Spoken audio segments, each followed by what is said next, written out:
welcome to About Last Night. I'm Felicity Cross, the Deputy TV Editor of The Sun, and I'm here with all the opinions on last night's I'm A Celebrity, Get Me Out of Here, as the action continues to heat up in camp.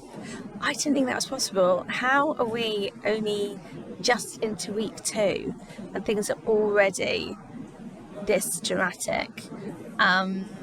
I mean, gosh, when you look back at series like last series, when everyone got on, lovely Jill Scott, lovely Owen Warner, obviously Matt Hancock, put the cat among the pigeons, but in terms of sort of camp life, it was fairly harmonious, wasn't it?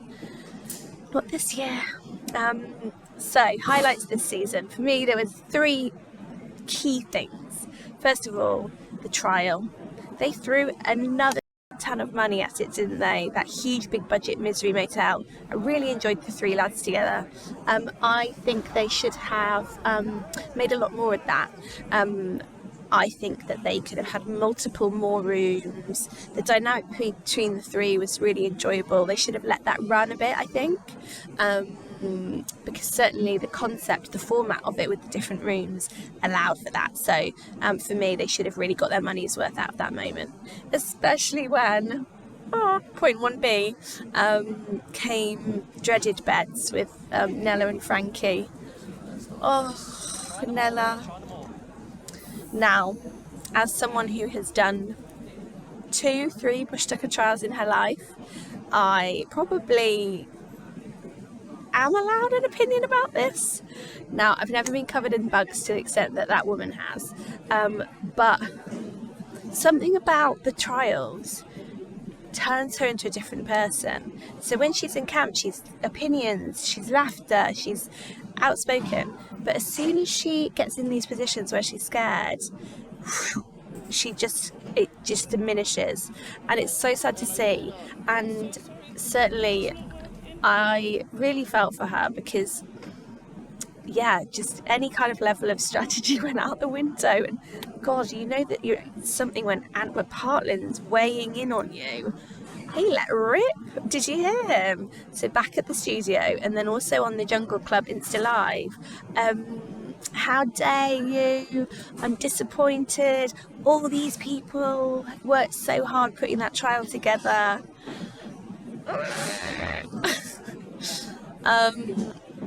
It's hard to see a world in which Nella isn't continually put up for trials now, which is the last thing that she needs. Obviously, at the end of the episode, we heard that she'd been rushed to a medic, so would be exempt from the next trial, but I wonder whether this is potentially the last trial that Nella could face, because we will see her go very soon. So Nella Rose, controversial topics, trials, she just loves it, doesn't she? So this time her and Nigel were talking about cultural appropriation, and about how in camp they say they're going for the water. Now, is it a generational thing? Is my question. To, for example, my parents' generation, Nigel's generation, you could wear a sombrero to a Mexican night, and that was sort of almost to be expected. You could, I don't know, wear a beret to a French party, whereas now I know increasing number of our readers and older people feel that, are they allowed to do that anymore? The new rules of what is and isn't appropriate. Now, rules change all the time, be them official rules, be them societal rules, so it's important we move with the times, but equally it didn't feel like Nigel was listening to Nella, and Nella wasn't listening to Nigel, which is a common theme, isn't it? Anyway, it ended with, I think Danielle described Nigel as inhumane to one of the other campmates, so the screws are really tightening on Nigel Farage. One thing for certain, Nella, you're going to be in the jungle a lot longer than you thought. Because every trial you do, it's 25% of each programme. Back to Nigel. We had another Nigel 25% pep talk. Mr. 25%, Nigel Farage. Now actually using it to try and inspire the other campmates. Nella, they love you. You get 25%. I wish I was. If Nigel Farage has not trademarked 25% in some way, shape or form, for his next campaign, be that merchandise or be that political, then get on it. Finally, we've got to talk about Frankie the Tory, who had a really small little bit spotlight this episode. I feel like he's completely fading into the background, which, having met him this week, I did not think would be the case. He is larger than life. For a small man, he's larger than life. And so the small memory that we did get of him, the snake and the manhood, what was his take? The snake slid into his shorts, saw his manhood and thought, there's no threat here, and slithered on by. It'd be good to see more of that from him, because he is so well loved.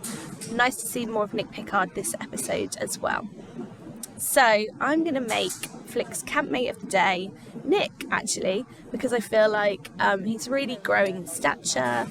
Everyone said to us when he signed up that he was such an everyman. He was so normal, lovely, lovable, funny, want to go down the pint, to pub to have a pint with him.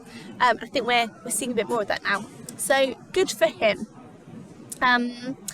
So lots coming up for the rest of this week. We are ramping up towards the first eviction, and no doubt more trials to come. So we know In Too Deep is coming up. That's the one that Nella's now exempt from because of her visit to the medic. So we'll see how that all pans out. And as always, you can join me the next day on About Last Night to hear the ramblings of a deputy TV editor. And we'll catch up on then. Thanks very much. Bye.